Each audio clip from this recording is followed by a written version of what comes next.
Miarabantsika rehetra manaraka ny pejy video ataoko ity de fanazavana mahakasika an'ilay horonan-tsary fohy tsy ampy 2 minitra izay nataoko. Be dia be tsika no somary choqué-na hoe tafotoana tamin'ilay izy ka de miala tsiny ny tenako fa tsy hoe akory andeha hanany ihany ny fahoriany hafa aho. Mafy zany fahoriana zany ary tsy izaho mihitsy no andeha hanany ihany hanao blagy amin'izany fahoriana izany fa nanao an'iny horonan-tsary iny aho ho marika voalohany indrindra fiarahako miory amin'ireo olona trapahoriana de mety mbola choqué ihany koa nareo raha maheno an'izay zavatra izay satria zao satria tsy tiako havelavela fotsiny hoe resaka donute nasiana poizina na tonga na fahafatesan'ireny olona marobe ireny. Ohatrany tsy mitombina tsara le izy amiko fa anatin'ity video ity no anasiko fanazavana ary zao tsy fantatro moa na hoe eritreretinareo fa politika indray ty video ataoko ty fa ny tenako dia tsy resaka politika intsony araka ny fanambarana zay efa nataoko satria tsy te higadra aho, mbola be dia be ny zavatra tiako hatao any firenentsika ity ka aloha loatra raha am'izao taonako zao no andeha alefa ny zalany tsy afahana tsy fantatro. Ka ny fanazavana ataoko eto de tsy asiako resaka politika mihitsy angamba, tsy fantatro moa zany na politika le izy fa hiezaka zaho aneo fanazavana raisonnement zany no ataoko eto ary tsy manana eritreritra hoe hitarika polemika ny zavatra ataoko ity. De zao le izy nataoko iny horonan-tsary iny ohatrany ahoana le izy ho anao zay tsy nahita an'ilay izy de apetrako amin'ny commentaire ny lien hitanao an'ilay video. Nataoko ilay horonan-tsary ohatrany hoe nandoha zany de nandoha de donute fotsiny no nivoaka nalohako zany tamin'izay fotoana zay de ny zavatra tiako ampitaina amitsika de zao hoe ohatrany ahoana zany olona rehefa mandoha zany, rehefa misakafo ny olona anankiray de rehefa mandoha ohatrany ahoana ny paozin'ny loha. Normalement izany loha zany de mifangaro voraka ao daholo ny sakafo nohaninao, mifangaro voraka ao daholo de nefa ny resaka mandeha miparitaka de hoe lay donute no nisy poizina satria ilay loha any olona ny hinana an'le sakafo nanaovana expérience tamin'ny totozy na voalavo de sempotra ny totozy nalemy de maty sy tra-drano de ny totozy sasany no mbola arahana maso. Zay raha dika tsotsotra iny compte rendu izay miparitaka an'iny, tsy fantatro hoe compte rendu fosika koa ve iny sa tena officiel tsy fantatro fa ohatrany misy hoe RTA zay zany hoe tamin'ny television RTA no nahitana an'iny compte rendu iny. Za koa tsy de nanaraka vaovao momba ny Madagasikara tato ho ato zay tsy de nijery tele. Zay le izy de ohatrany hafahafa koa izao izany lohany nanaovana expérience kanefa dia ny conclusion tiren'le olona de hoe donute nisy nanapoizina no nahafaty an'ireny olona ireny. Hafahafa hoe loha de maninona donute ihany zany no nivoaka ve hafahafa zany loha zany tokony mifangaro ao daholo ny sakafo zany hoe sarosarotra zany ny hamantarana hoe inona no sakafo simba tao na hoe sakafo nisy poizina raha tsy hoe le sakafo tena le sakafo tsy mbola nohanina no anaovana expérience ohatra nakana échantillon daholo ny échantillon daholo zany sakafo rehetrarehetra de ny donute no nahitana an'izay symptôme sy fahafatesan'ny totozy izay ny tenako vao resy lahitra ary zany logika amiko fa ny ankoatran'izay raha hoe resaka loha no nanaovana expérience de tsy maharesy lahitra azy ny zavatra zany. Tena mialatsiny aho tsy hoe amboly korotana fa mialatsiny aho ary zao ihany koa ny zavatra mahagaga de zao ilay compte rendu tsy fantatra aloha zany hoe ohatran'izany ve eto Madagasikara fa ny anay firenena mandroso ihany ny anay no ataonay référence. Firenena mandroso zany rehefa misy ataotsika ohatra résultat na scanner ohatra na tsy haiko valina analyse anankiray ohatra de ny compte rendu misy ny anarany dokotera spesialista rehetrarehetra ao amin'ny service iny ohatra ataotsika amy service de bactériologie ohatra de mipetraka eo ny anarany chef de service izay mivalide azy hoe valide par le professeur zao, eo daholo ny anaran'ireo résident na hoe interqualifiant izay ao am'le service na ireo spesialista ao am'le service spesialista moa amin'ny ankapobeny, eo daholo ny anaran' zareo amin'iny compte rendu iny.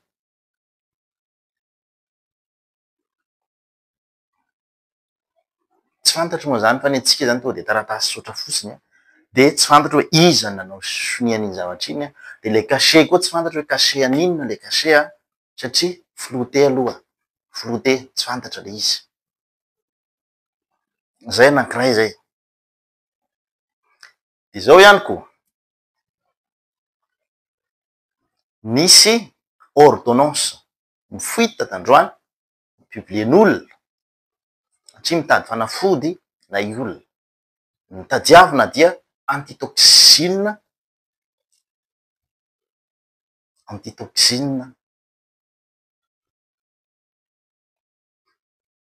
butyrique, zay ny tadiavina de ahoana fa tsy maintsy nofafana le publication satria nanino satria nahazo menasy indray ny fianakavian'ilay marary fa mety efa ataony zalahy menasy koa ny fianakavian'ilay marary hoe manaova démenti anareo fa tsy nahazo menasy zany, zany eto Madagasikara zany possible zany raha mahita ny videoko ty zareo de zay indray mety possible anaova zareo démenti indray le marary hoe tsisy menasy zany zay hoe supprimer publication hoe et cetera, zany mety hipoitra eo zany. Tsy fantatro ty video ataoko ty na ampigadra anazy tsy fantatro fa mikinona amin'Andriamanitra, tsy fantatro fa ny fantatro fotsiny de izay manao ratsy anahy tsy ho ela velona am'ty tany ty. Zay le izy voalohany indrindra, tsy voalohany moa fa zay koa anankiray zay hoe naninona ny mena menasy le olona anankiray ary lay ordonnance de hoe antitoxine butyrique, ny dikan'izay dia botulisme zany no nahazo an'io marary anankiray io. Inona ny mahatonga ny botulisme? Mahatonga ny botulisme dia izao ny bactérie clostridium botulinum dia misécréter toxine super dangereuse zany hoe tena mahery vaika ary raha tsy tratra amin'ny ora tokony ho izy ny fitsaboana dia mifara amin'ny fahafatesana. Ohatrany ahoana ny fisehoan'izany botulisme izany? Le odi-maso ambony eo milatsaka hoe tsy afaka mihirina ino ma dia mijery le olona, paralysé le olona tsy afaka miteny, lasa hirina izy rehefa miteny, mandoa, marary kibo, paralysé ny muscle respiratoire ary zay paralysé ny muscle respiratoire zay miteraka insuffisance respiratoire grave, zany hoe mila intervention faran'izay haingana satria mifara amin'ny fahafatesana satria tsy ampy oxygène ny vatana. Zay le izy. De inona ny mahatonga an'izany botulisme zany? Maninona ilay bactérie clostridium botulinum no miproduire an'io toxine hyper dangereuse io, hyper puissante satria eo ny fanjariany fikarakarana ny sakafo fa diovana anankiray. Ohatrany ahoana ny rano nampiasaina? Madio tsara ve? Ohatrany ahoana ny sakafo ve diovina tsara? Ahoana ny fomba nitehirizana anazy? Voaja ve ny température n'ilaina tamin'ny fitehirizana an'ilay sakafo? Reny sakafo mifonofony reny, satria reny sakafo mifonofony reny tsy de ampy oxygène, de vao may mampitombo, vao may mampahazo vahana ny io clostridium io, dia mamokatra an'ilay toxine, paire toxique izy. Fiteny ve zany? Tena puissant le izy, lay toxine vokariny. De mahatonga an'ilay botulisme lay niteneniko teo. De raha iny ordonnance iny, tsy fantatro avy aiza iny ordonnance iny, fa raha iny ordonnance iny satria intermédiaire-n'olona zany no miresaka fa tsy le fianakaviany marary direct, fa raha iny ordonnance iny no jerena zany de hoe botulisme le izy. De ny dikan'izay intoxication alimentaire, fa tsy resaka poizina natao tamin'ny donute zany. Ary zany moa mbola point d'interrogation be satria maninona? Satria maninona vomi loha no nampiasainareo naovanareo expérience, maninona no tenenina hoe donute io loha io, fa maninona mihinana sakafo be deabe le olona de maninona no tsy mifangaro, any hoe tsy izy misy lay ino moa ty lay compte rendu. De zao ihany koa misy miteny hoe ka lay donute hono le misy nitondra tany an-trano de le olona nihinana an'ilay donute tany an-trano no nandona raha. De zao hoe zany olona zany oa de nefa tsy misaina kosa zany olona zany hoe ahoana ary ianao amin'ny toerana fanaovana fety, ny olona hoe fa misisa mandoa marary, rehefa avy mihinana sakafo de nao ndray tonana sakafo mody. Mba olona efa tsisy lavana azy kosa zany olona vendrana, sao hoe ndeha hamosavy ny namany izy any an-trano, ka ohatrany hoe tsy mitombina hoazy zany zavatra zany, tsy mitombina, tsy mitombina, fa tsy fantatra aloha fa ny rehetrarehetra ohatrany mitombina eto Madagasikara, mitombina ny zavatra rehetra eto Madagasikara. Ka zay le fandehan-javatra zay.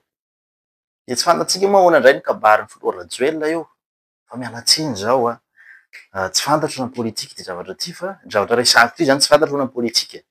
Zaho maneho ny hevitriko tsotra aloha, zay maneho ny hevitra zao de zao ary tsy nanao sarcasme zany fa niezahako na izy tsara satria be deabe tsika no choqué tam'ilay video zay somary sarcasme, somary blague le nataoko. Zay le izy. Zay le izy de zao ihany koa zavatra tiako ampitaina de hoe ahoana ny katany Mahajanga, ahoana ny katany Tamatavy. Tamatavy nafatesana olona. De maninona to de hoe zareo le tamy Tamatavy sy tany Mahajanga, iny intoxication alimentaire iny fa ny teto Antananarivo iny juste fanapoizinana mihitsy. Ary ny zavatra mahagaga de zao hoe maninona mbola tsy mivoaka ny résultat an'ilay analyse bactériologique iny dia efa miteny sahady, ohatran'ny mpitandro filaminana zay natao ina moa tsy natao interview de efa niteny, efa miahany zareo hoe poizina le izy. Ary be deabe ny vahoaka malagasy ny hoe ohatrany poizina, tena hoe fampisaviana poizina natao tamin'ny sakafo mihitsy le izy satria ohatrany vetivety fotsiny de maty le olona. Zao ny tsy fantatsika malagasy hoe ny atao intoxication alimentaire misy ny tsy azotsika, tsy haitsika le dikany, tsy hoe manambany za fa zay le izy. Ny dikany hoe intoxication alimentaire tompoko de ilay sakafo niova poizina. Zay ohatra zao hoe maka fary tsika, ny fary reny rompary reny afaka avadika ao toaka gasy. De zany hoe rehefa ny fermentena lasa toaka gasy ny fary de tsy fary tsony io fa toaka zany. De raha miteny nareo hoe nisy toaka zany avy any, nisy ataotsika hoe nisy olona any de hoe nampiasaina zany toaka de hoe tena tsy fary, tsy hoe tsy fary niova toaka mihitsy le nampiasaina fa tena efa toaka tsy haiko na metimety le exemple adaladala ny raisiko. Fotran'izay le izy hoe lasa miova poizina le sakafo de mitovy amin'ny poizina mihitsy le izy. Ary raha io clostridium io no mamokatra poizina de poizina mery vaika. poizina mahery vaika.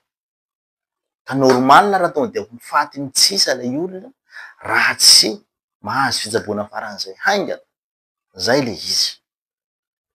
Tsy haiko na mazava amitsika lay fanazavana le zavatra tiako ampitaina fa zay ny antony nahatonga an'iny horonan-tsary iny. Horonan-tsary izay manohitra ilay voalaza sy miparitaka hoe lay donute misy nanisy poizina no nahatonga an'io zavatra io. Ary io fanaonao antsika io malagasy io foana no anaovan'ny mpitondra antsika toy izao. Ataony hoe Andriamanitra misavy mipoy kely fa misy misavy fa misy kosa ny zavatra lôjika. Ary zaho nanana expérience za, expérience tena hoe mangidy zany amy resaky hoe misavy io. Mety mbola ho tantaraiko amitsika zany ndray andro any. Fa nanomboka tamin'io fotoana io za tena tsy lino mosavy intsony satria fantatro ny marina. Partageko amitsika zany ndray andro any. Partageko amitsika. Ka tsy tokony inino fahatantsika. De misy miteny hoe ka le thème le anniversaire so de mapakita amy satana mihitsy satria zanaka deba le nanao anniversaire. Fa ahoana ary malagasy nga rehefa deba de hoe tsy maintsy manao pakita amy satana foana vo anankarena ambony tany ty. Tsy voatery. Tsy voatery. Raha ndray andro any za lasa mpanefefa lasa mpanankarena de izy nareo hoe nanao pakita tamy satana lery io. No za tsy hanao pakita amy satana zany. Tsy hanao an'izany za. Mino Andriamanitra za. Ka tokony mba alefatsika lavitra ny saina fa tsy mino fahatany. Fa io intoxication alimentaire foana aloha ny anahy hatreto satria tsy maharesy lahatra anahy ilay valina analizy. Tsy maharesy lahatra anahy ilay resaka hoe donute nanisy poizina satria loha angeny nampiasainy vomi nampiasaina fa tsy hoe tonga de le donute. Zay. Tsy haiko hoe ny communication ve ny diso, tsy fantatro. Fa mila tonga saina tsika ry vakoa malagasy. Mila tonga saina.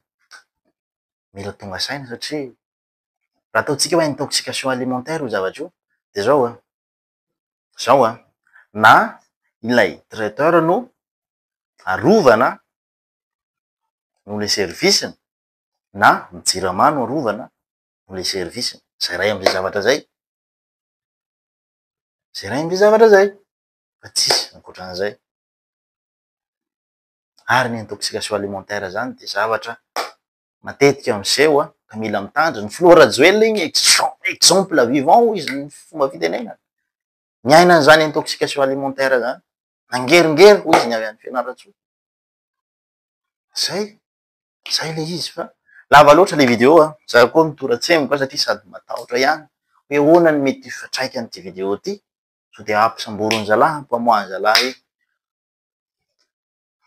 taratasy rapisy nandroany alina hoe tarika fanakorontanana lay video atao. Tsy hoe tarika fanakorontanana anao fa te hanazava ny sain'ny malagasy, te hanazava ny saintsika ary indrindra te hampitavatra aminareo hoe mba ataovy ambonimbony lay degrena havesena satria mbola takatra anainandra ihany ilay izy. Zay ny tiako ampitaina aminareo mpitondra fanjakana. Zay fa de samy tain'Andriamanitra. Manaraka andray. Tsy resaka politika etsika. Tsy fantatro hoe politika ve lay nataoko teo iny Tsy fantatro. Tsy fantatro fa te pita hafatra zao. Raha soatsika rehetra.